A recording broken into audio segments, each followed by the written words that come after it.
Vuelta a la ontología del lenguaje. La visión aquí presentada, la ontología del lenguaje, no es solo una interpretación más sobre el ser humano. Desafía los presupuestos básicos sostenidos durante siglos por el programa metafísico. Representa un serio intento de ir más allá de los dogmas básicos de la metafísica y lleva a su fin lo que hemos llamado la deriva metafísica. Lo hace de varias maneras. En primer lugar, sustituye el tradicional lenguaje del ser por uno nuevo, lenguaje del devenir. Para ello, introduce como principio fundamental la noción de la nada. La nada, en este contexto, no debe ser confundida con el nihilismo pasivo. No se detiene en el reconocimiento pesimista de la falta de sentido de la vida humana, sino que se convierte en la fuerza motriz que permite a los seres humanos crear y regenerar un sentido de vida necesario para sobrellevar nuestra existencia.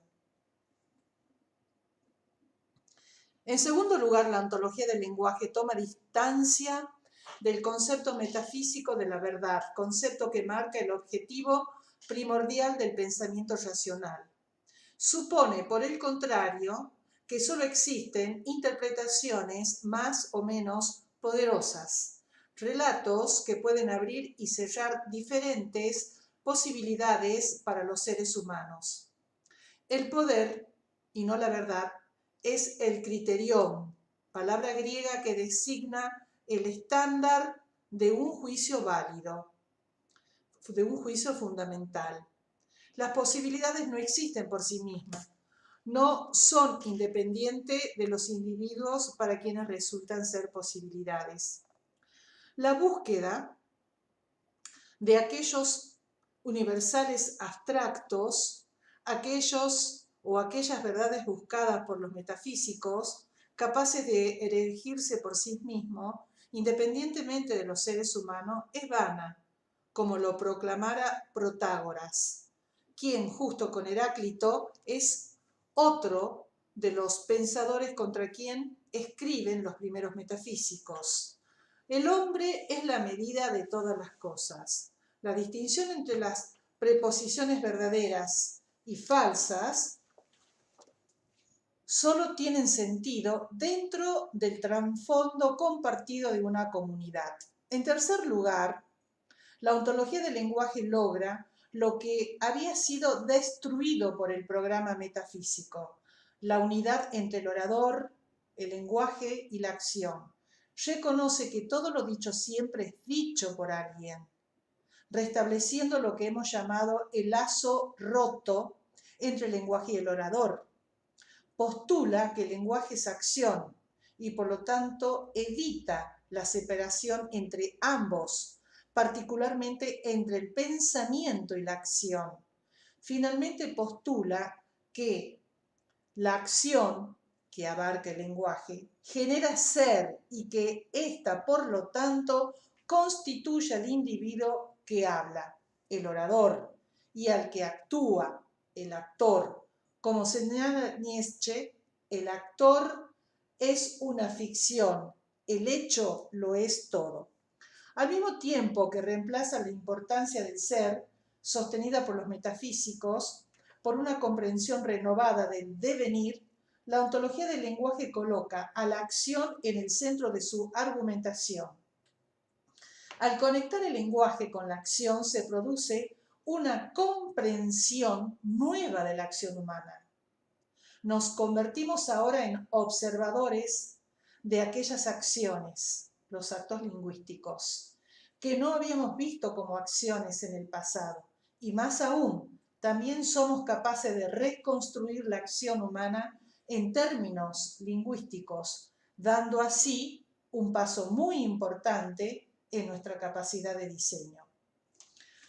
Con toda la mayor fuerza de la ontología del lenguaje, reside en la interpretación que proporciona sobre el individuo, es decir, sobre el fenómeno de la persona humana y su mundo. Al tratar tanto al individuo como a su mundo como construcciones lingüísticas como construcciones nuevas lingüísticas, nueva aproximación ofrece una enorme expansión en las posibilidades humanas. Examinemos algunos campos en lo que esta expansión se torna evidente. El primero es el campo del sufrimiento humano. El sufrimiento, postulamos, es un fenómeno lingüístico, es eso lo que diferencia del dolor. El dolor se debe a razones biológicas. Cuando sufrimos, en cambio, lo hacemos a partir de nuestras interpretaciones sobre nosotros, sobre los demás y sobre los acontecimientos en los que participamos en nuestra vida, en nuestras vidas. Sin lenguaje no habría sufrimiento. Al mismo tiempo, al intervenir mediante la conversación en nuestros juicios e interpretaciones o relatos, somos capaces de lidiar efectivamente con el sufrimiento. Es así, por lo demás, como nos aliviamos del sufrimiento, aunque rara vez advirtamos que eso es lo que hacemos. En un campo relacionado, postulamos que la ontología del lenguaje nos ofrece una poderosa herramienta para lidiar con uno de los rasgos más sobresalientes de nuestro tiempo, la crisis del sentido de la vida, a la que hoy nos enfrentamos. Vivimos en un mundo posmoderno, un mundo caracterizado por el agotamiento progresivo del poder de las metanarrativas, de esos discursos sociales primordiales del pasado, a partir de los cuales conferimos un sentido a nuestras vidas. Esto representa una suerte de pecado original, una condición original que nace del hecho de que somos seres lingüísticos. No podemos vivir sin darnos un sentido a nosotros y al mundo. Durante siglos nos hemos apoyado en discursos sociales fundamentales, sean religiosos, políticos, filosóficos, etc., para generar el sentido que necesitábamos para seguir viviendo. Esos metarrelatos contestaban las preguntas acerca de por qué la vida y nosotros y el mundo tenían un sentido. El debilitamiento de esos discursos fundamentales y su creciente incapacidad para generar por sí solo el sentido pleno de vida que necesitamos es un rasgo de nuestros tiempos. Este rasgo histórico llamado la condición posmoderna nos deja en un recurrente crisis de sentido, donde las respuestas religiosas, políticas, filosóficas, etc., del pasado no pueden darnos salidas tan efectivamente como lo hicieron alguna vez. Muchos de los males sociales de hoy han sido frecuentemente respuestas desesperadas al sentido de que carecemos. Una de las mayores contribuciones de la ontología del lenguaje es la competencia que ofrece a las personas para inventar y regenerar un sentido en sus vidas. La ontología del lenguaje nos confronta con el hecho de que no podemos esperar siempre que la vida genere por sí misma el sentido que requerimos para vivirla, pero simultáneamente nos muestra cómo generamos sentido a través del lenguaje, mediante la invención permanente de relatos y mediante la acción que nos permite transformarnos como personas y transformar nuestro mundo. La ontología del lenguaje nos permite hacernos plenamente responsables de nuestras vidas. Nos permite elegir las acciones que nos llevarán a convertirnos en aquel ser que hayamos escogido. Es un instrumento de importancia fundamental en el diseño de nuestras vidas, de nosotros y del mundo. Digamos finalmente que existe, en nuestra opinión, otra importante contribución de esta nueva comprensión de los seres humanos. En el pasado, cuando éramos moldeados por esas metanarrativas que dábamos por hechos, cuando pensábamos que la verdad existía y que estaba a nuestro alcance, cuando no la poseíamos, sucede que vivíamos en guerra, matándonos unos a otros, destruyendo nuestro entorno natural, condición de nuestra existencia. Hoy no podemos eludir el reconocimiento de un lado oscuro en los supuestos asociados a la idea metafísica de racionalidad. En un mundo global, en un mundo como es el nuestro hoy en día, en el que nos enfrentamos a la rápida disolución de la nación, Estado, en el que todos los seres humanos del planeta hemos devenido económicamente interdependientes y en el que hemos llegado a acumular una fuerza tan increíblemente destructiva, la aproximación metafísica no nos permite, dentro de sus fronteras, relacionarnos los unos con los otros con respeto mutuo. Se necesita una nueva comprensión del ser humano. Si hemos de sobrevivir, una comprensión que nos permita observar y aceptar nuestras diferencias y diseñar mejores vías para salvar esas mismas diferencias y vivir juntos. En la ontología del lenguaje hay un espacio para la esperanza de que eso suceda. Tal como hemos dicho al inicio, la ontología del lenguaje no es solo un desarrollo que nace únicamente del terreno de las ideas. Ha habido importantes condiciones históricas que han facilitado el surgimiento de las ideas que representan su centro teórico. La emergencia de nuevas formas de comunicación, que hemos llamado lenguaje electrónico, constituye, en nuestra opinión, una de esas fuerzas históricas fundamentales que apuntan en esa dirección. Vemos, por lo tanto, a la ontología del lenguaje capaz de llenar una necesidad histórica en el tratamiento de muchos de los asuntos que desafían al mundo de hoy, culturales, políticos, económicos, individuales, etc. En este sentido, la ontología del lenguaje es un buen ejemplo del resultado de las condiciones de nuestros sistemas sociales actuales, así como también representa un inmenso recurso para lidiar con las deficiencias de esos sistemas y para contribuir a sus necesarias transformaciones futuras. Ahora damos inicio al capítulo 2 sobre el lenguaje humano de Rafael Echeverría de su libro Ontología del lenguaje. Sobre el lenguaje humano, hemos dicho que los seres humanos, en tanto individuos, son seres lingüísticos, seres que viven en el lenguaje. En esta sección exploraremos primero la naturaleza del lenguaje, que particularmente del lenguaje humano, y segundo, la relación entre el lenguaje y el individuo. Una vez acometido lo anterior, volveremos al tema de la ontología del lenguaje. Está claro que para un ser humano sea capaz de hablar deben darse ciertas condiciones biológicas, como el biólogo Humberto Maturana, en que nos apoya fuertemente en esta sección, siempre insiste en recordarnos, solo podemos hacer lo que nuestra biología nos permite, no podemos traspasar los límites de nuestras capacidades biológicas.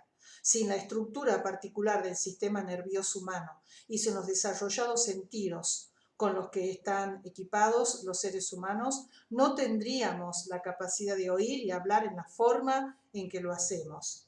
Pero el lenguaje no es generado por nuestras capacidades biológicas. El lenguaje nace de la interacción social entre los seres humanos. Una consecuencia, el lenguaje es un fenómeno social, no biológico. Por eso pone como ejemplo los niños lobo, aquellos niños criados en la selva por los lobos y no por seres humanos. Es en la interacción entre diferentes seres humanos particulares donde aparece una precondición fundamental del lenguaje, la constitución de un dominio consensual. Hablamos de consensualidad donde quiera que los participantes de una interacción social comparten el mismo sistema de signos, gestos, sonidos, etc., para designar objetos, acciones o acontecimientos en orden a coordinar sus acciones comunes. Sin un dominio consensual debemos comprender que no hay lenguaje. Una vez que aceptamos lo anterior, no podemos seguir considerando al lenguaje como una propiedad individual. El dominio consensual se constituye en la interacción con otros en un espacio social. Título importante: un mundo lingüístico de entidades lingüísticas. Es importante hacer notar, sin embargo, que estamos hablando sobre el lenguaje a través y desde el lenguaje. Podemos evitarlo. Y esto implica una trampa de la que debemos precavernos. Los signos, los objetos, los eventos y las acciones son constituidos como tales en el lenguaje. En cuanto tales, no existen por sí mismos. Citamos a Gertrude Stein diciendo que una llosa es una llosa, pero una llosa no es una llosa independientemente del lenguaje. Sea lo que sea, es lo que es para nosotros en el lenguaje. Lo que sea en sí misma, independientemente del lenguaje, no lo sabemos. Una llosa es una llosa para nosotros. ¿Para una abeja es una llosa? Un objeto es siempre una relación lingüística que establecemos con nuestro mundo. Los objetos son constituidos en el lenguaje. Una taza de té es solo una taza de té para nosotros, no para la mosca. Por lo tanto, no existe otro camino que el del lenguaje. Fuera del lenguaje no existe un lugar en el que podamos apoyarnos. Los seres humanos vivimos en un mundo lingüístico. Otro título importante: el lenguaje como coordinación de acciones. Nuevamente, siguiendo a Maturana, planteamos que un dominio consensual importante como factor en numerosas formas de comunicación aún no es suficiente para producir el fenómeno del lenguaje. Hablamos del lenguaje solo cuando observamos un tipo particular de comunicación. Muchas especies se comunican. Siempre que vemos a miembros de una especie coordinando acciones comunes, hablamos de comunicación. Sin embargo, decimos que hay lenguaje solo cuando ocurre un tipo particular de coordinación de acciones, cuando observamos a los miembros de una especie en la coordinación del comportamiento. Entonces, el lenguaje es un fenómeno en el que un observador ve cuando ve una coordinación consensual de la coordinación de acciones. Cuando los miembros participantes de una acción coordinan la forma en que coordinan juntos la acción. El lenguaje, sostenemos, es coordinación recursiva del comportamiento. Tomemos un ejemplo que puede ilustrar la forma en la que esos dos sistemas de coordinación de acciones implicados en la coordinación recursiva funcionan juntos. Ejemplo: le digo a mi hijo Tomás, ¿podrías abrir esa puerta, por favor? Tomás contesta, bueno, examinemos lo que ha sucedido. Hice algunos sonidos que tomamos por signos compartidos en un dominio consensual ya constituido, basándose en los significados compartidos ligados a estos sonidos. Tomás respondió a mi pregunta. Bueno, al hacerlo también emitió algunos sonidos diferentes a los míos.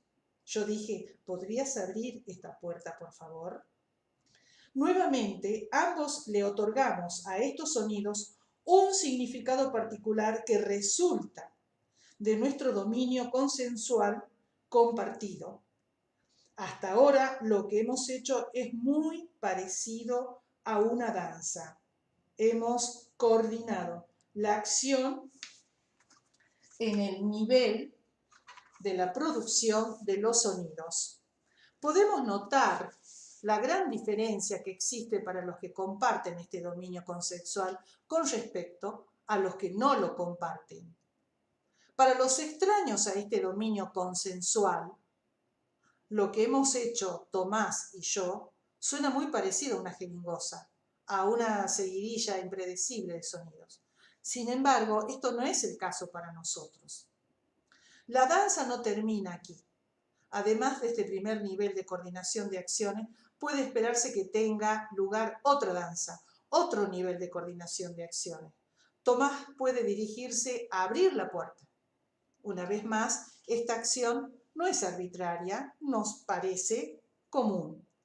Surge directamente de lo que ocurrió en el primer nivel de coordinación de acciones cuando ambos pronunciábamos sonidos. Hubiera sido extraño, por ejemplo, que Tomás hubiera ido a abrir la ventana o que no hubiera hecho otra cosa alguna. Una vez que haya abierto la puerta, Tomás puede esperar de mí que le diga, gracias, Tomás, a lo cual podría replicar, de nada, papá. Si en vez de eso me dijera cachorritos, probablemente me parecería nuevamente extraño. El ejemplo anterior nos muestra que el lenguaje surge a partir de la generación de un dominio consensual que es producido en la interacción social. Pero esta interacción entre Tomás y yo es excepcional en absoluto. Nosotros los seres humanos no somos las únicas especies que han desarrollado este patrón dual de coordinación de acciones que llamamos lenguaje. Este es un rasgo que encontramos a menudo en otras especies. Un clásico ejemplo tenemos con el tema de las abejas, por ejemplo, o de los delfines, los mamíferos de los delfines. Título importante: la capacidad recursiva del lenguaje humano. La diferencia principal entre las capacidades lingüísticas de los seres humanos y la que muestran otras especies vivientes es, primero, nuestra capacidad para abarcar un número muy grande de signos consensuales y especialmente para crear nuevos. Existe un segundo factor importante de diferenciación entre el lenguaje humano y el que observamos en otras especies, como la de la abeja o como la del delfín o de las ballenas, por ejemplo. Le llamamos la capacidad recursiva del lenguaje humano, lo que nos diferencia de las especies animales. Hemos dicho que el lenguaje es la condición recursiva del comportamiento. Decimos ahora que el lenguaje humano es lenguaje recursivo. Esto significa que nosotros, los seres humanos, podemos hacer girar el lenguaje sobre sí mismo. Podemos hablar sobre nuestra habla, sobre nuestras distinciones lingüísticas, sobre nuestro lenguaje, sobre la forma en la que coordinamos nuestra coordinación de acciones, y podemos hacerlo una y otra vez. Podemos decir, por ejemplo, ¿qué quiere decir con esto? ¿O de qué puerta estás hablando? Esta capacidad recursiva del lenguaje humano es la base de lo que llamamos reflexión y es la base de la razón humana. Si viéramos la reflexión como lo hicieron los metafísicos, como una propiedad individual, como la actividad de una facultad individual que ellos llamaron la mente, es scindida de toda conexión con el lenguaje. Y si aceptamos que esa reflexión es un rasgo típicamente humano, podemos comprender por qué los metafísicos llegaron a caracterizar a los seres humanos como seres racionales. La razón, sin embargo, es una función del lenguaje. Somos seres racionales porque somos seres lingüísticos viviendo en un mundo lingüístico. Otro título importante: condiciones estructurales e históricas para el surgimiento del lenguaje humano. ¿Cómo es posible que los seres humanos hayan desarrollado esta capacidad especial para el lenguaje? Esta es una pregunta que puede ser respondida al menos de dos maneras: de una manera estructural y de una manera histórica. Manera estructural, debemos examinar las condiciones biológicas que nos permiten operar en el lenguaje. Esto nos conduce a examinar la estructura de nuestro sistema nervioso y de nuestros órganos vocales y auditivos. El trabajo pionero del biólogo Norman Greenwich ha constituido un pivote en el estudio de la relación entre el lenguaje y el cerebro. Philip Lieberman ha hecho importantes contribuciones en el campo de la fisiología de la dicción. en el sentido de una explicación histórica evolutiva. Permítaseme compartir la hipótesis que me sugiriera una vez mi amigo el biólogo y genetista de población, Carlos Valenzuela, el que sugería que el desencadenamiento de factores evolutivos que conducen al surgimiento del lenguaje en los seres humanos podría deberse al abultamiento de los glúteos de las hembras. Esto es un rasgo físico que distingue a los humanos de los otros primates. Los glúteos de la hembra humana, especulaba Valenzuela, podría haber sido el factor desencadenante que contribuyó a alterar nuestro equilibrio físico y a facilitar la posición erecta. Esta última posición erecta permite a los seres humanos liberar sus manos para la recolección de alimento y la fabricación de herramientas. A su vez, unos glúteos más abultados pueden haber contribuido a la expansión de la pelvis femenina, permitiendo el nacimiento de niños con una mayor capacidad craneana y, por lo tanto, con cerebros más grandes. Con una pelvis femenina más angosta, como sucedía de hecho en otros primates, esos niños simplemente no podían nacer. Los seres vivos con cerebros más grandes tienen las capacidades neurológicas necesarias para formas de lenguaje más desarrolladas. Hay que aclarar, sin embargo, que este tipo de explicaciones no logran realmente dar cuenta del surgimiento del lenguaje propiamente tal, solo explican el desarrollo de las condiciones biológicas que se necesitan para hacerlo posible. Como dijimos antes, el lenguaje no es una capacidad individual, sino un rasgo evolutivo que, basándose en condiciones biológicas específicas, surge de la interacción social. Una vez que las capacidades biológicas están en su lugar, necesitamos de la interacción social como caldo de cultivo para el surgimiento del lenguaje. Título: El individuo como construcción lingüística. Subtítulo: Los individuos como fenómenos sociales. Hemos postulado que los seres humanos son seres lingüísticos. Examinemos el significado de este postulado. Un aspecto importante de lo que estamos diciendo tiene que ver con el individuo, en términos de la persona que somos. Es un fenómeno lingüístico. En tanto individuos, somos un tipo de ser vivo que, como condición de su propia existencia, vive constreñido a su capacidad de generarle un sentido a su vida, siempre interpretándose a sí mismo y al mundo al que pertenece. Ello lo hacemos en cuanto operamos en el lenguaje. La forma en que damos un sentido a nuestras vidas es obviamente lingüística. Basta preguntarle a alguien, ¿quién eres?, para reconocer que lo que obtenemos de vuelta es un relato, una historia en la que relatamos quiénes somos. Nuestra identidad está directamente asociada a nuestra capacidad de generar sentido a través de nuestros relatos. Al modificar el relato de quiénes somos, modificamos nuestra identidad.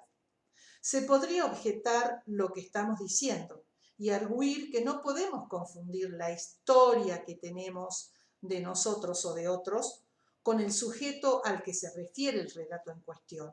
Una cosa es, se nos podría contradecir el relato, y otra cosa muy diferente, el sujeto del relato. Pero el punto es precisamente que el individuo no puede ser separado de su relato. Ese relato es constitutivo de lo que el individuo es, ya que es en los relatos que hacemos de nosotros y de otros donde generamos lo que somos. La gente con diferentes relatos son ellos mismos, son diferentes individuos, aunque puedan haber pasado por experiencias muy similares. Somos el relato que nosotros y los demás contamos de nosotros mismos. Reiteramos, al modificar ese relato, modificamos lo que somos. Lo señalado, sin embargo, no agota nuestra comprensión de los individuos como seres lingüísticos. El problema principal que hay con ello es que sigue siendo una comprensión individual del individuo y, como tal, no toma suficientemente en cuenta el carácter social del lenguaje. Se debe establecer, por consiguiente, un segundo punto importante a este respecto. Postulamos que, en tanto individuos, somos lo que somos debido a la cultura lingüística en la que crecemos y a nuestra posición en el sistema de coordinación de la coordinación del comportamiento al que pertenecemos. En este sentido, el individuo no solo es construcción lingüística, es también una construcción consensual, es también una construcción social.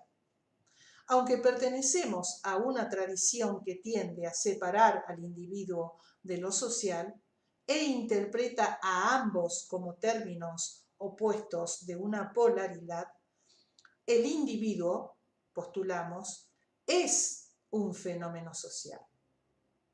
Examinemos este postulado detalladamente. La forma en que nos damos un sentido y la forma en que actuamos en la vida no es arbitraria y no nos es posible, en tanto individuos, trascenderla por completa. Las formas como conferimos sentidos y como actuamos desencadenan tanto en la historia como en las prácticas vigentes de la comunidad a que pertenecemos. Las historias que contamos de nosotros y de los demás están fabricadas a partir de un trasfondo de relatos e historias generados históricamente por la comunidad para darse un sentido. Nosotros, en tanto individuos, nos constituimos siempre dentro y a partir del trasfondo de esos metarrelatos que llamamos discursos históricos. Si queremos comprender mejor a un individuo, debemos conocer los discursos históricos a partir de los cuales éste se constituye. Es dentro de los principios de coherencia de estos discursos históricos donde podemos asir la coherencia que hace de un ser humano el individuo que es. El lenguaje, sin embargo, va más allá de nuestra capacidad de contar historia, va más allá del discurso. El lenguaje, hemos dicho, es un sistema de coordinación de la coordinación del comportamiento y está presente en nuestras acciones. La producción de relatos es solo una forma, aunque muy importante, de actuar en la vida. Existen muchas otras formas de enfrentar la vida que no siempre están incluidas en los relatos que contamos sobre nosotros. Y cada comunidad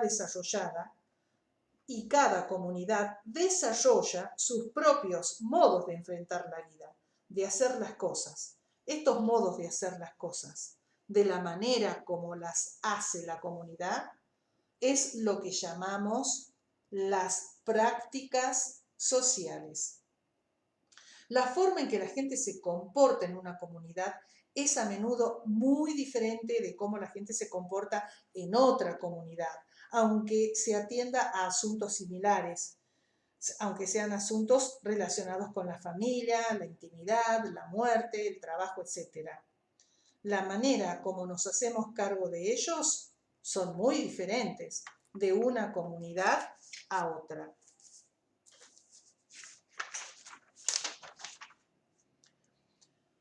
Ello es que tenemos costumbres distintas, formas diferentes de ejecutar el cortejo, de alimentarnos, de vivir en familia, etc. Nuestra coordinación de la coordinación de comportamiento cambia de una comunidad a la otra, como dijimos. Los franceses, los chinos, los amalíes, los mexicanos, son todos diferentes porque pertenecen a diferentes sistemas de lenguaje, pertenecen a diferentes discursos históricos y a prácticas sociales que nacen precisamente de diferentes caldos de cultivos y en consecuencia de diferentes culturas que hicieron esos caldos de cultivo. Como dicen los miembros del pueblo Xhosa de Sudáfrica, soy porque somos. Los individuos son generados dentro de una cultura lingüística dada, dentro de un sistema de la coordinación del comportamiento dado, dentro de un lenguaje dado, dentro de una comunidad. Una vez que tenemos el lenguaje de la comunidad, podemos comprender mejor al individuo. Subtítulo: los individuos se constituyen como tales a partir del lugar que los seres humanos ocupan dentro de sistemas lingüísticos más amplios. Ya hemos hablado acerca de la importancia para el individuo de aquellos metarrelatos que hemos llamado discursos históricos. Constituye un aspecto importante del lenguaje de una comunidad, pero son solo un elemento particular dentro de ese lenguaje. Visto como una totalidad, el lenguaje es el sistema de la coordinación de acciones mantenidas por una comunidad y como tal está enclavado en sus prácticas sociales, en la forma en que sus miembros interactúan entre ellos. Sabemos que no todos los individuos franceses, somalíes, mexicanos son similares. Existen fuertes diferencias individuales entre ellos. Claro está, algunas de estas diferencias pueden ser atribuidas a factores biológicos, ya que todos tenemos diferencias genéticas que surgen como distintas predisposiciones biológicas. Sin embargo, no es solo en el campo de la biología donde podemos fundamentar la diferencia individuales, puesto que el individuo siempre es una entidad lingüística, una unidad significativa dentro de un sistema más amplio del lenguaje. Las diferencias biológicas, cuya importancia no negamos, adquieren su significado y su sentido dentro del sistema del lenguaje. Un sistema del lenguaje no es un espacio uniforme, al contrario, es una estructura de interacción diversificada en la que cada miembro de la comunidad desempeña un papel diferente en el sistema de coordinación del comportamiento. No todos ocupan el mismo lugar ni efectúan las mismas acciones. El sistema del lenguaje es una estructura de relaciones y la posición de cada miembro de la comunidad dentro de esta estructura es un aspecto importante a considerar en el proceso de individualización en la constitución de los individuos como individuos. Somos los que somos a partir de las relaciones que establecemos con los demás. El individuo es constituido como la suma de las relaciones con los demás. Las individualidades serán diferentes si en un sistema somos el empleador o el empleado, el padre o el hijo o el mayor, el del medio o el menor, el actor o el espectador, etc. Uno de los principales méritos de la psicología sistémica o vincular ha sido precisamente reconocer la función de los sistemas sociales, en especial el de la familia, en la configuración del proceso de individualización. La historia nos provee de muy buenos ejemplos de personas que se convierten en los personajes que los hacen famosos debido precisamente a la posición que ocuparon en la estructura social. Un ejemplo clásico es el de Thomas Becket durante el reinado de Enrique II en Inglaterra en el siglo VII. Becket había sido el gran amigo íntimo de la infancia de Enrique II y por lo tanto Enrique II fue a quien escoge cuando una vez es proclamado rey. Lo escoge a Becket para suceder al arzobispo de Canterbury, que es enemigo de Enrique. Cuando éste fallece, el arzobispo de Canterbury, en medio de una gran disputa entre la iglesia y la corona, nombra a Becket como nuevo arzobispo. Enrique cree haber resuelto el conflicto a su favor. Sin embargo, en su nueva posición, Beckett se transforma en un individuo diferente. Su comportamiento ahora ya no es el del antiguo amigo íntimo del rey, sino el que Beckett interpreta que corresponde a la principal autoridad de la Iglesia en Inglaterra. Su nueva posición, por lo tanto, lo convierte en el gran enemigo de las acciones emprendidas por la corona inglesa. Beckett muere asesinado en las puertas de su catedral por caballeros de la corona presuntamente enviados por Enrique. Subtítulo: la relación mutua entre los sistemas lingüísticos y el comportamiento individual. Un principio básico del enfoque sistémico es el reconocimiento de que el comportamiento humano es modelado por la estructura del sistema al que pertenece el individuo y por la posición que ocupa en ese sistema. Cuando la estructura del sistema cambia, puede esperarse que también cambie el comportamiento individual. Lo que se hizo alguna vez puede no ser hecho nuevamente.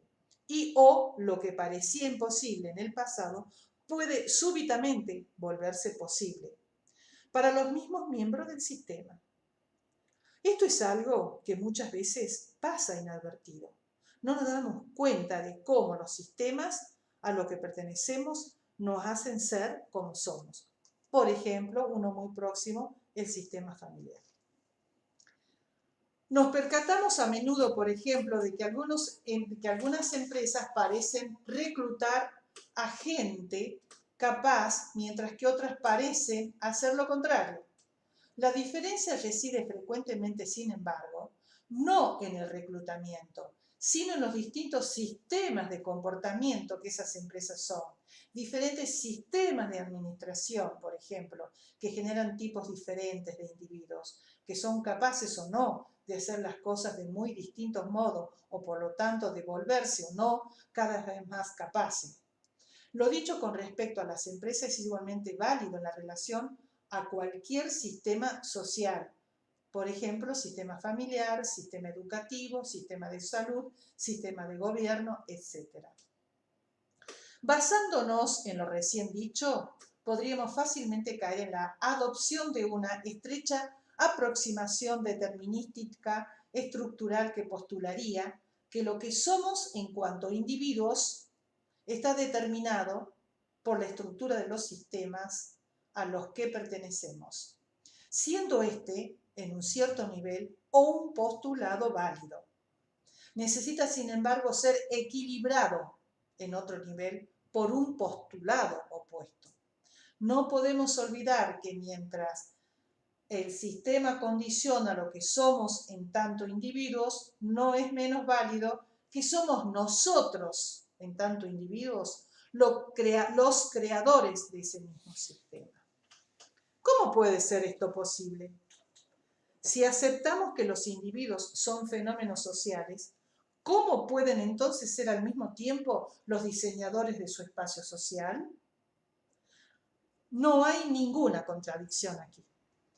Una vez constituidos como individuos, debido a la capacidad recursiva del lenguaje humano, somos capaces de observarnos a nosotros mismos y al sistema al que pertenecemos y de ir más allá de nosotros y de esos sistemas. Podemos convertirnos en observadores del observador que somos y podemos actuar según nuestras posibilidades de acción. Nuestra capacidad de reflexión nos permite especular, entablar conversaciones con los demás y con nosotros mismos acerca de nuevas posibilidades, arriesgarnos a inventar, despojándonos de nuestras ataduras respecto de nosotros mismos y de nuestro medio social. Fin del capítulo 2. Muchas gracias.